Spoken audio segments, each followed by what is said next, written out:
That day, I thought it was just an innocent tradition. But as the chants began, I realized this wasn't a celebration, it was a blood ritual. And I was the sacrifice. I didn't know much about the village when I first arrived, just that it was small, tucked away in the hills, and it had been a perfect setting for my anthropology project on ancient rituals. It was supposed to be a simple research trip, a few weeks spent documenting old customs and traditions. What I didn't realize was that the village itself was part of a much darker story. As soon as I stepped off the bus, I felt it, the air, thick and heavy, as though it carried secrets that it wasn't willing to share. The village was more isolated than I had imagined, nestled in a valley with rolling hills stretching out on all sides.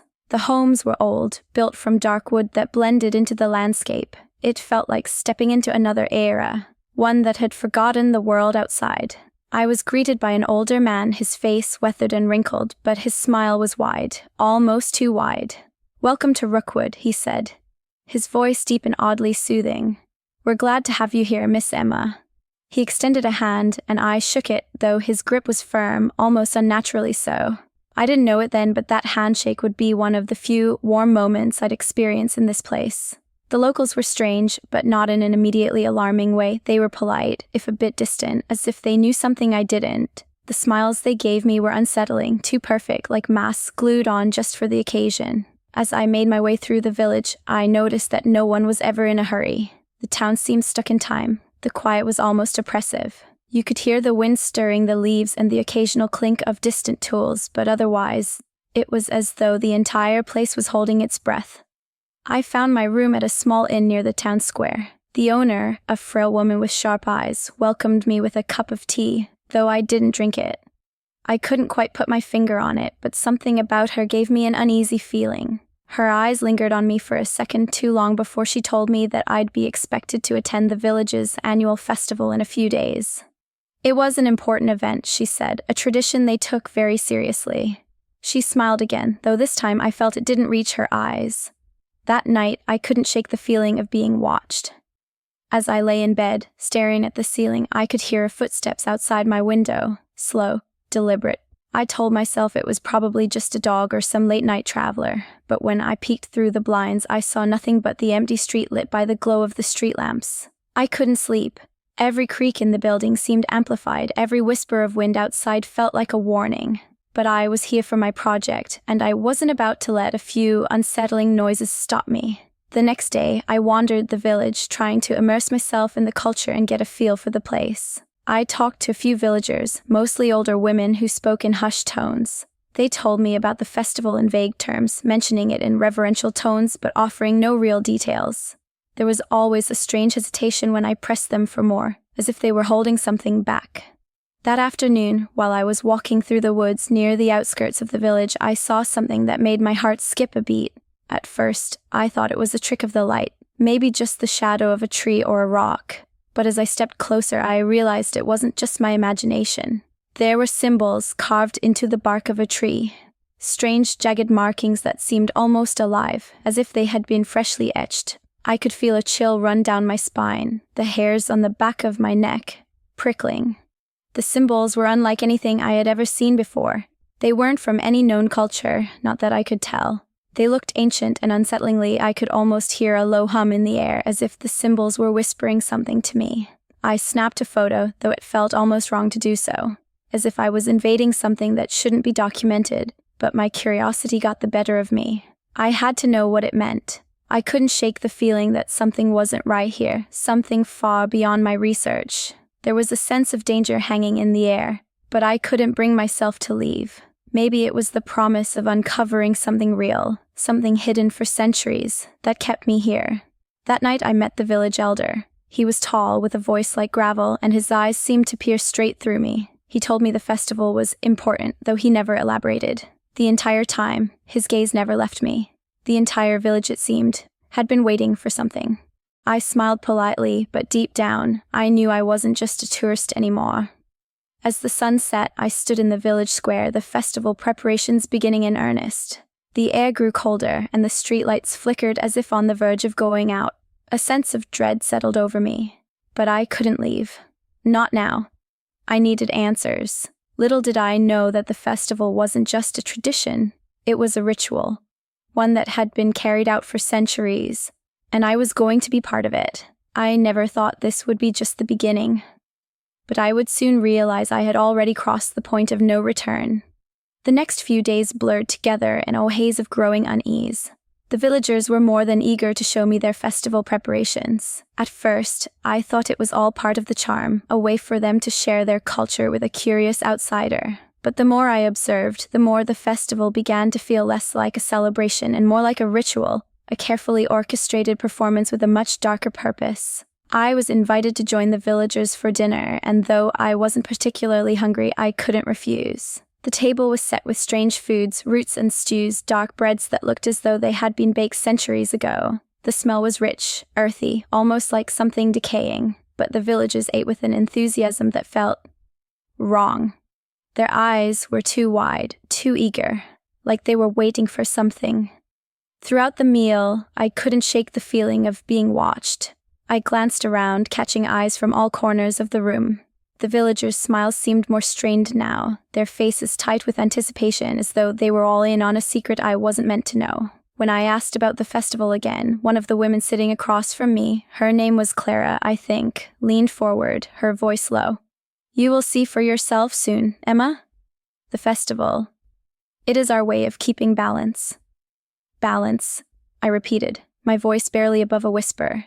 Her eyes darkened. She didn't answer right away. Instead, she glanced at the others, and for a brief moment I saw a flicker of something in their faces, a mixture of fear and excitement. Then, as if nothing had happened, Clara smiled a cold, polite smile. "Yes, balance. It's necessary," I nodded, unsure whether she was speaking about the festival or something else entirely. Later that evening, as the sun sank behind the trees, the villagers gathered in the square again. The preparations were well underway now. There were people hanging garlands of dried flowers, others arranging the bonfire, and a few elderly women setting up a strange altar near the village well.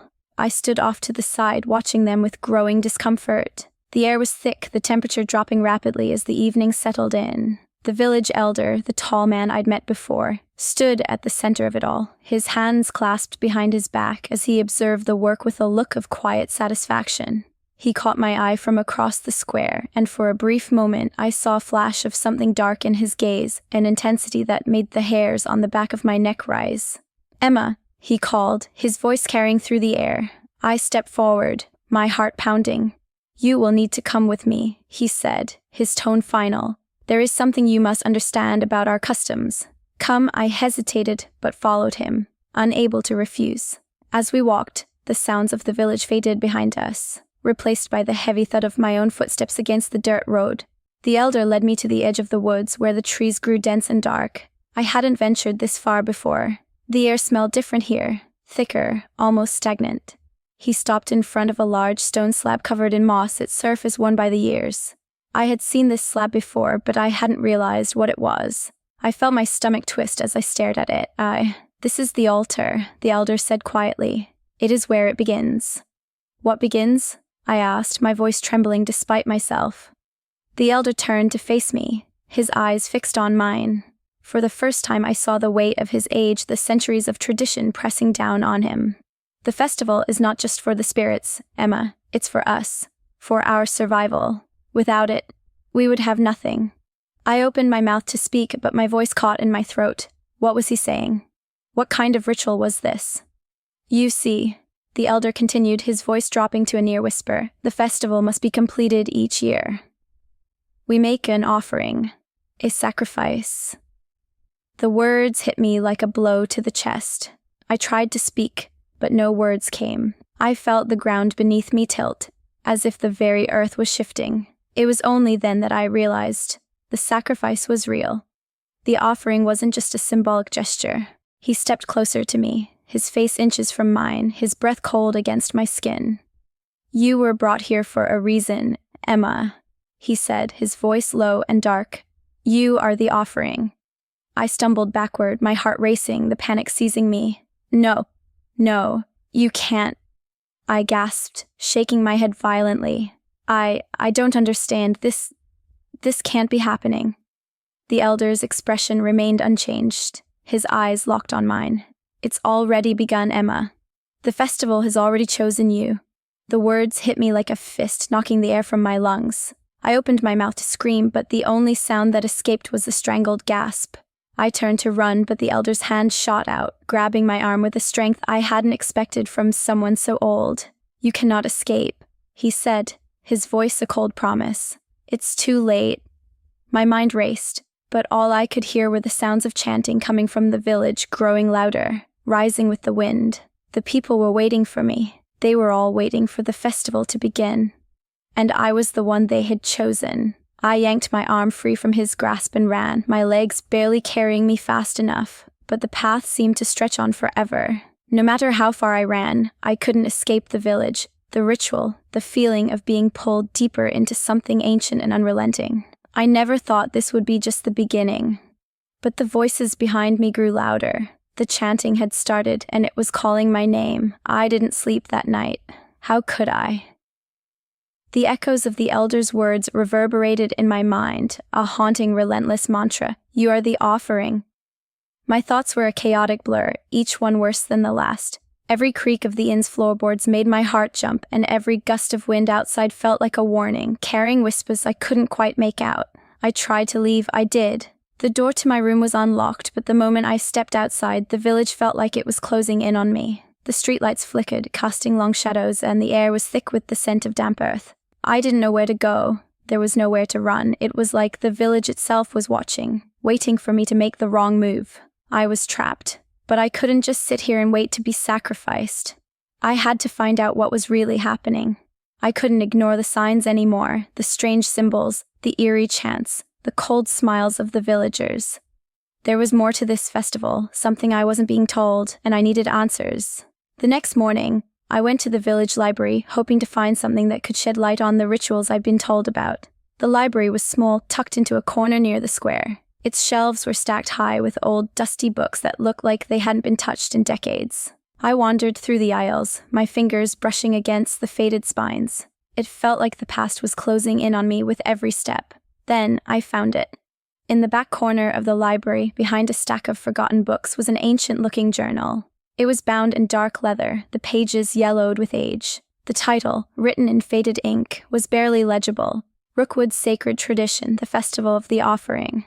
My pulse quickened as I carefully opened it, scanning the first few pages. The handwriting was neat, but the content was unsettling. The journal described the history of the village, its origins, and the yearly festival that had been held for centuries. The first few entries seemed innocuous enough. Simple records of harvests, weather patterns, and local events.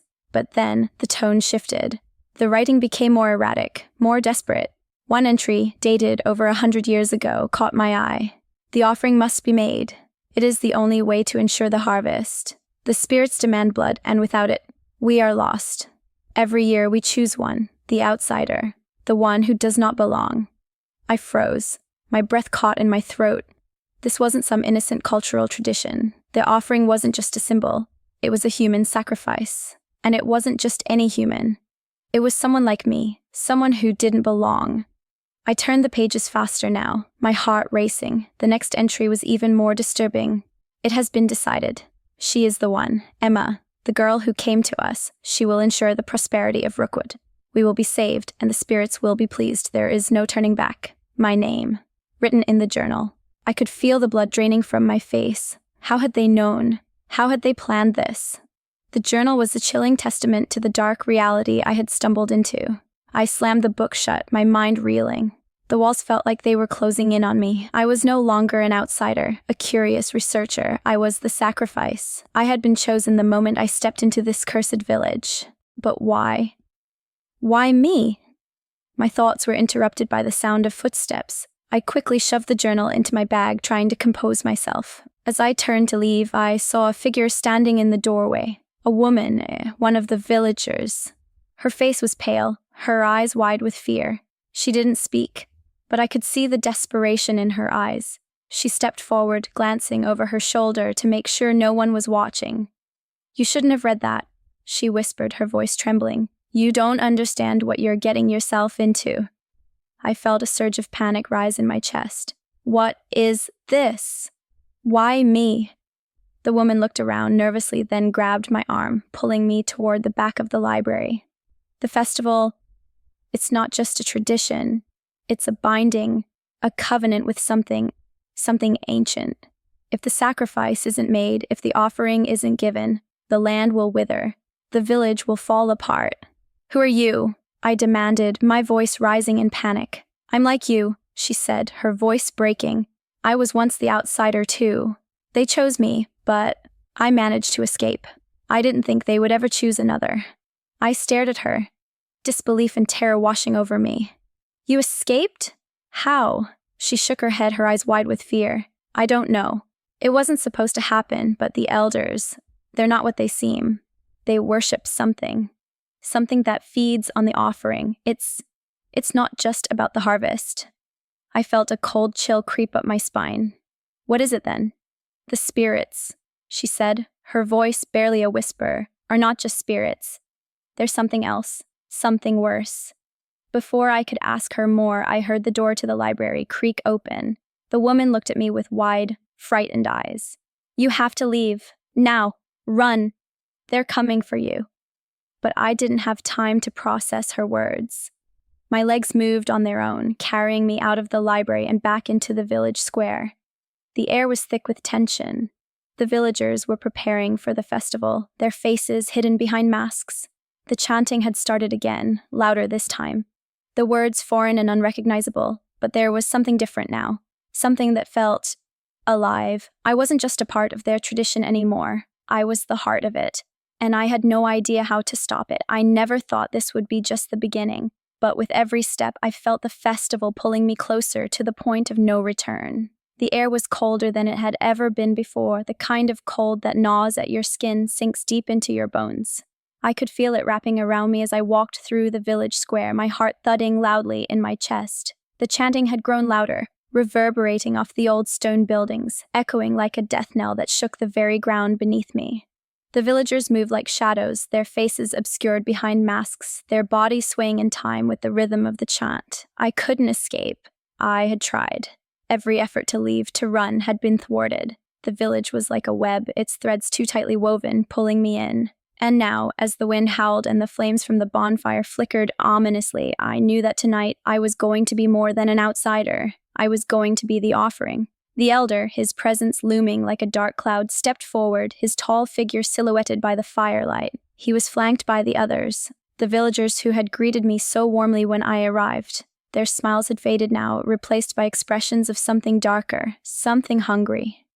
Their eyes never left me, their movements slow and deliberate, as though they were savoring the moment before it all began.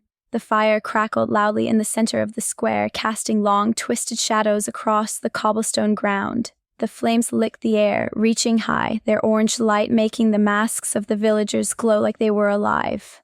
I could feel the heat of the fire on my skin, but it didn't bring warmth. It only made the air feel more suffocating, more oppressive. The fire didn't warm me. It branded me, marking me as the one they had chosen. Tonight, the elder's voice rang out deep and sonorous, carrying over the chanting. We give thanks to the spirits of the land. We offer the blood of the outsider, the one who does not belong. Only through this sacrifice will we ensure the village's survival. Only through this sacrifice will we prosper. His words were not just spoken. They were commanded, woven with an authority that sent a shiver down my spine. I wanted to run, to scream, but my feet felt heavy, like lead. Every part of my body screamed at me to escape, but the village felt like it was closing in on me, its walls narrowing with every passing second. They had been preparing for this moment all year. The symbols, the rituals, the whispering in the dark corners, they had all been building to this. I had thought it was all a myth, some ancient tradition meant to appease a forgotten god, but I was wrong. The spirits they spoke of were real, and they were hungry. The elder stepped forward again, his hands raised to the sky as if invoking something unseen, something ancient. It is time, he declared, his voice rising with the chant. It is time to give her to the spirits. I wanted to scream. I wanted to fight, but my body felt paralyzed, rooted to the ground, as if something was holding me in place. My breath came in shallow gasps as the villagers closed in around me, their hands reaching, grasping, pulling me toward the altar that had been set up in the center of the square. The stone slab loomed before me, its surface cold and unforgiving, as if it had been waiting for this moment for centuries. The air was thick with tension, the chanting growing louder, more urgent. My pulse raced in my ears, drowning out everything else. The world around me seemed to fade, leaving only the sound of the chan, the rhythmic pounding of the drums, and the oppressive weight of the ritual that was unfolding. I was placed on the altar, the cold stone pressing against my back. The villagers surrounded me, their faces hidden behind masks, their hands rough and unyielding as they bound my wrists to the slab. I couldn't move. I couldn't speak. My body felt heavy, suffocated by the weight of the ritual. The eyes of the villagers boring into me, and then the chanting stopped. The silence that followed was deafening. It felt like the entire world held its breath. I could feel the air shift, a strange energy rising from the ground beneath me, swirling around the square like a living thing. The flames of the bonfire flickered erratically, casting wild shadows that seemed to dance and reach for the sky. From the depths of the crowd, a figure emerged, a woman draped in dark, flowing robes. Her face was hidden by a mask, but her presence was undeniable. She moved with a grace that was both beautiful and terrifying. She approached the altar, her eyes locked on mine, and I could feel a chill run through me that had nothing to do with the cold night air. She raised her hands, and the flames from the bonfire flared up, casting the entire square in an eerie flickering light. The villagers stepped back, creating a circle around the altar, their eyes fixed on the woman as she stood before me. Her voice low and melodic as she began to chant in a language I didn't understand. I felt a coldness seep into my skin, a coldness that went deeper than the surface. It was as if the woman's chant was cutting into me, threading its way through my body, through my bones. My heart pounded painfully in my chest, each beat echoing in my ears, louder and louder. And then I felt it, a presence, something else, something that wasn't human, watching me from the shadows. The woman's voice rose and the air seemed to vibrate with energy. The villagers stepped forward, their eyes wide, their expressions twisted with anticipation. The flames from the bonfire danced wildly as though in response to her chant. I could feel the spirits closing in, their hunger palpable. The air around me thickened, pressing against my chest, making it harder and harder to breathe. It was like being smothered by the very earth beneath me, by the weight of centuries of blood and sacrifice. I closed my eyes, unable to stop the tears that welled up. And then, as the woman raised her hands high, I heard the unmistakable sound of a blade being drawn. The chanting reached a fever pitch, and the villagers took their positions, the moment of the offering upon us. I could feel the cold steel at my throat, the weight of it pressing down. My breath hitched, and I knew, with a horrifying clarity, that there was no escaping it now. The ritual had begun, and I was the sacrifice. The blade was cold against my skin, pressing harder with each passing second. I could feel the pulse of my own heartbeat, a rapid, frantic rhythm that echoed in my ears, mingling with the growing chant around me. The flames from the bonfire danced higher, casting their eerie glow on the villagers' masks, their faces twisted in reverence. I squeezed my eyes shut, unable to look at what was about to happen. My mind screamed for escape, but my body was frozen, paralyzed by fear. The air was thick with something old, something hungry, and I felt it clawing at me, pulling me deeper into the ritual, deeper into the abyss. "She will serve them," the woman in the robes whispered, her voice low and otherworldly. "We give her to the spirits. She is the offering." The last word echoed in my mind, and everything else faded away. The weight of the blade was unbearable now, pressing harder against my throat. I could almost feel the cold metal sinking into my flesh. The villagers were watching, their eyes gleaming with anticipation, their collective breath held as they waited for the final moment. I didn't know how much time passed. It felt like hours, though I knew it couldn't have been. My heart was pounding too loudly for me to hear anything else, but I was aware, so acutely aware, that something was shifting, something was changing in the air. Suddenly, the chanting stopped. A deafening silence fell over the square. The flames from the bonfire flickered and sputtered, casting long shadows that stretched across the ground. I opened my eyes, confused, my breath shallow. The villagers stood motionless, their eyes fixed not on me, but on the space just beyond the altar. And then I saw it. A shape, dark, swirling, almost like smoke, emerged from the center of the bonfire. It hovered in the air, its form shifting, twisting as though it were made of shadows themselves. I couldn't make out its true shape, but I could feel its presence, its weight. It wasn't a spirit. It was something far worse. I had heard the stories, the legends that the villagers whispered about in hushed tones, something ancient, something hungry, the very thing that had been demanding sacrifice for centuries. The dark shape hovered closer, and I could feel the temperature drop, the air growing colder with each passing second. My breath misted in front of me, and I felt an icy chill run through my veins. It reached for me, its tendrils of darkness curling around my wrists, pulling me toward it. My body screamed for freedom, but I was caught, held tight by the weight of the ritual, by the ancient force that had been awakened. The villagers didn't move. They didn't speak. They just watched, their eyes wide, their faces frozen in a mixture of awe and fear. And then, the shape did something that made my blood run cold.